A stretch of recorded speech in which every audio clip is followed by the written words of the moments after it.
Support for President Joe Biden among Black and Hispanic voters continues to drop and drop and drop. In the New York Times Siena College national polls over the past year, Biden's approval rating stands at 47% among non-white voters. While he won more than 70% of non-white voters back in 2020, since 2020, his support among Black voters has declined from about 90% to the 80s and from the 70s down to the 60s among Hispanic voters. In a compilation of the New York Times Siena College polls from 2022 and 2023, Biden leads Donald Trump by just 53% to 28% among registered non-white voters. Biden previewed a potential 2024 pitch to young Black voters during the commencement speech he gave at Howard University this spring. Let's watch.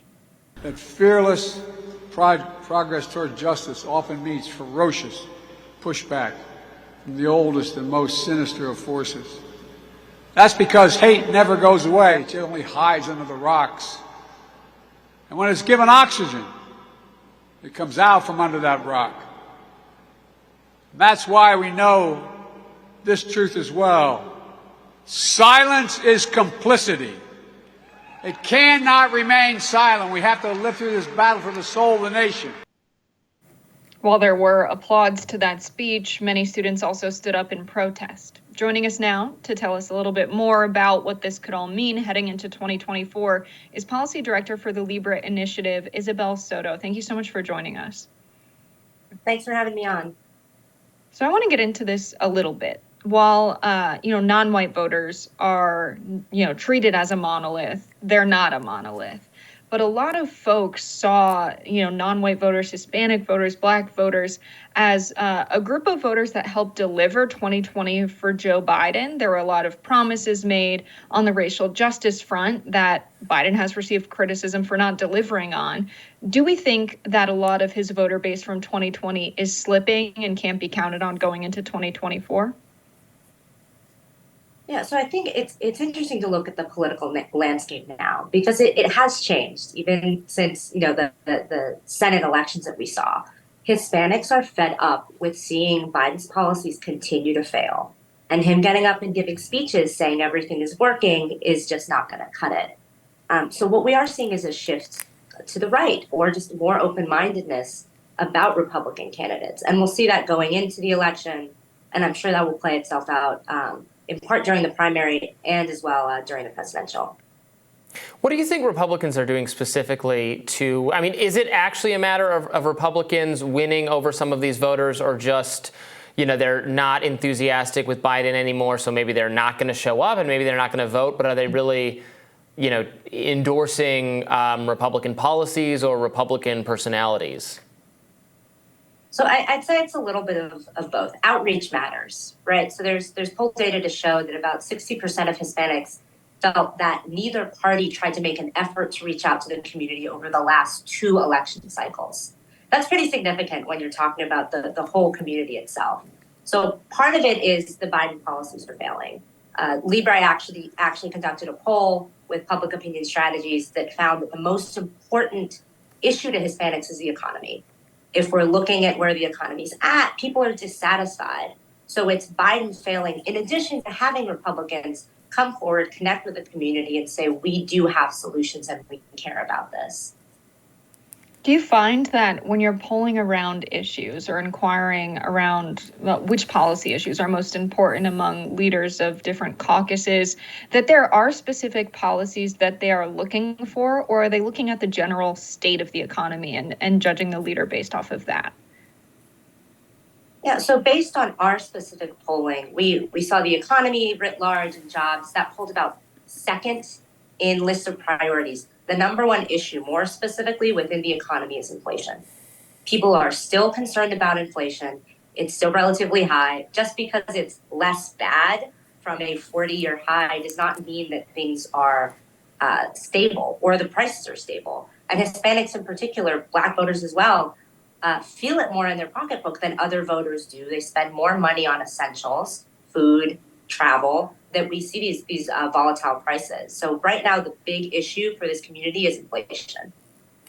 Also, a new public opinion strategies poll shows that national survey of Hispanic voters finds 71% think the country is on the wrong track. And it's clear that Bidenomics might not be working for Hispanic voters because only 21% say the economy is excellent, while 31% say it's fair and 48% see it as poor. Additionally, inflation does remain the top issue for Hispanic voters, the survey finds. I think the Republican Party, if you go back to 2012, to the Romney loss, there was some self-reflection on, what can we do to reach out to Hispanic voters, black voters. There was, that whole internal document that, well, maybe we have to moderate on our immigration policies. Then Trump came along, did the opposite of that, and actually won. Now I think he subsequently lost, and he lost a lot of midterm elections. And the political genius of Donald Trump is, I think, much more in question today than it was in 2016. But so many Republican leaders, I think, gave up on the idea of getting Hispanics to vote for them. Do you think that's changing at all? Are they as GOP leaders, are they heartened by these poll results that show that Hispanic voters are not happy with Bidenomics? They're really upset about inflation. That they would be winnable for Republicans with just like a little bit less harsh messaging on immigration, which is not to say that they're even that they're like pro illegal immigration or something like that. I think the immigration question is always an interesting one, because if we do look at the polling, that immigration generally ranks pretty low in terms of priorities for Hispanics. It's not like, it doesn't even cut the top 3, typically doesn't make the top 5 either. And especially if we're talking specifically border security, right? Let's talk illegal immigration. Let's think about which communities the individuals that are illegally crossing are going into. These are predominantly Hispanic communities that people are entering. So concerns about illegal immigration hit very close to home to a large percentage of the Hispanic electorate. So I think I would say it's actually a little bit confusing that Republicans would feel like they might lose Hispanics on this issue. Now, when it comes to the kind of employment visa, immigration reform, that's a little trickier. But when it comes to illegal immigration, it's not that far out of line of where the majority of the rest of the U.S. is there's concern here with people crossing into the country illegally in large numbers. Watching different administrations come in and out and make policy promises on the campaign trail and then get into office and take things in a different direction or just not make good on their promises, do you find that it's a major problem? I think I've observed this working on campaigns and then looking at administrations where it seems that there's a greater focus on the messaging around a policy than the results of the policy being achieved themselves. Do you find that it seems Democrats definitely are hamstrung by this idea of, well, if we take this approach, we're going to be criticized by the right in X, Y, or Z way, and therefore we need to change our policy approach and maybe compromise a needed result of job growth or reducing inflation? It seems to me that the messaging has become more of a focus than actually achieving the intended results. Do you identify this as a problem as well? Do you think that's a fair assessment?